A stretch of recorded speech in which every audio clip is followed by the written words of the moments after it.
Today I'll show you how to feed two types of sourdough starter, one at 50% and one at 100% hydration.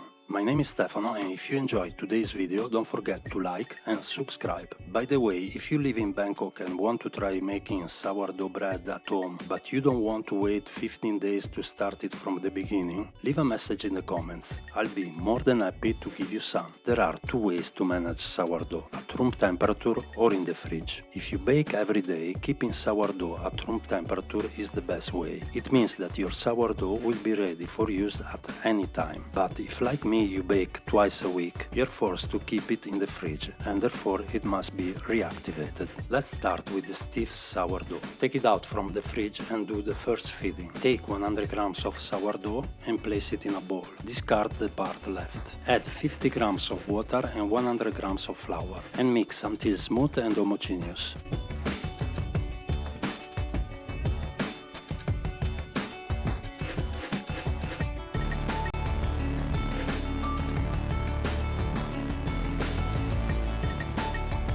Cut 200 grams of sourdough, which will insert in a bag and then in a napkin, tightly tied. Place it in the fridge and reserve for the following days. Here is a useful trick to avoid the crust. Use a bag. In this way the dough will not dry out and won't stick to the napkin.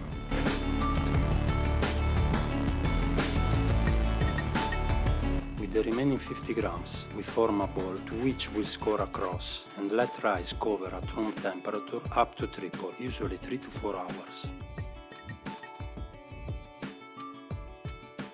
Here is our sourdough triple after 3 hours and a half and ready for the second feeding. Set our 50 grams of sourdough into a bowl. Add 25 grams water and 50 grams flour. Knead until smooth and form a ball. Score the cross and rise cover at room temperature for 3 to 4 hours as before. Once triple, repeat the same procedure for the third feeding.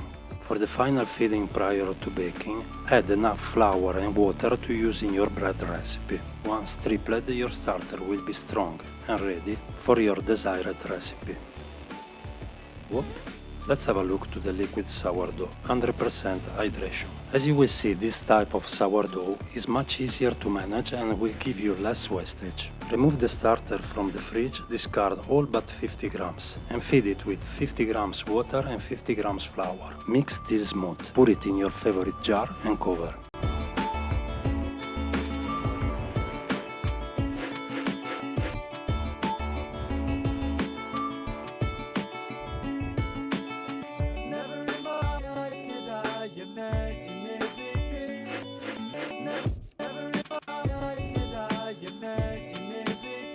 Repeat this process a total of 3 times, until you notice the starter tripling in volume by 6 hours. That means it's strong enough to leaven the bread.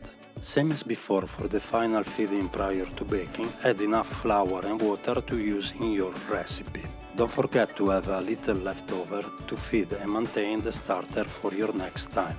For instance, if your recipe calls for a 100 gram starter, add 50 grams each water and flour. If your recipe calls for 200 gram starter, add 100 grams each water and flour, and so on. Once the starter is bubbling and vigorous, remove what you need for the recipe and set it aside.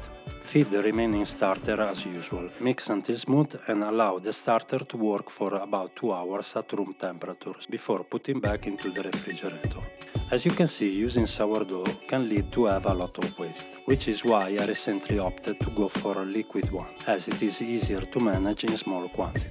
You can also use the discarded part for simple recipe like grissini or pancakes. Thank you so much for following me in this video. I hope you enjoyed, and don't forget to press like and subscribe.